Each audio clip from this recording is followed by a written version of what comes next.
बिस्मिल्लाहिर्रहमानिर्रहीम एंड अस्सलाम वालेकुम स्टूडेंट्स। पढ़ाई घर में खुशामदीद। उम्मीद है आप सब खैरियत से होंगे।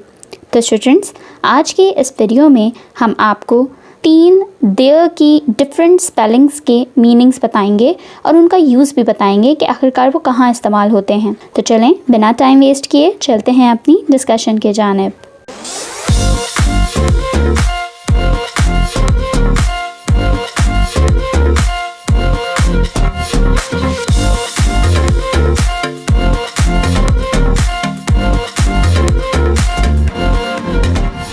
Number 1, THERE।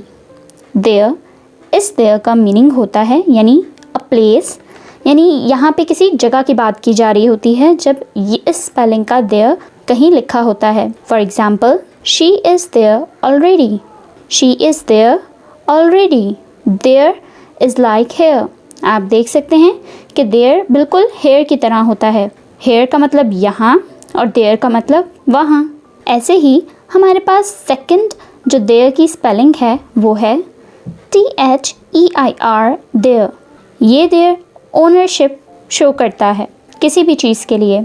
For example, people can not lick their elbows. People can not lick their elbows.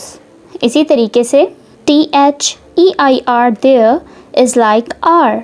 Next है हमारे पास THEY RE, देयर। इस स्पेलिंग का देयर शॉर्ट फॉर्म है दे आर की।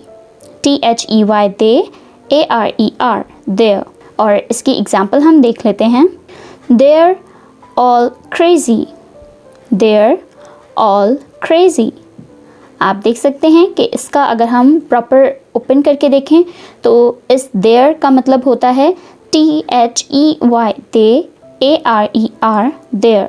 तो स्टूडेंट्स, ये थी हमारी आज की वीडियो। उम्मीद है आपको THERE देयर, THEIR देयर और THYRE देयर, इन तीनों का मतलब बहुत अच्छे से समझ में आ गया होगा और आपने नोट डाउन कर लिया होगा कि आखिरकार ये कहाँ कहाँ इस्तेमाल हो सकते हैं। तो स्टूडेंट्स, आपने बहुत अच्छे से पढ़ना है और आगे बढ़ना है अपने लिए, अपने वालिदैन के लिए और इस मुल्क के लिए। इसीलिए बनो मिसाल पाकिस्तान की, क्योंकि अब मुल्क को बेहतर बनाना है।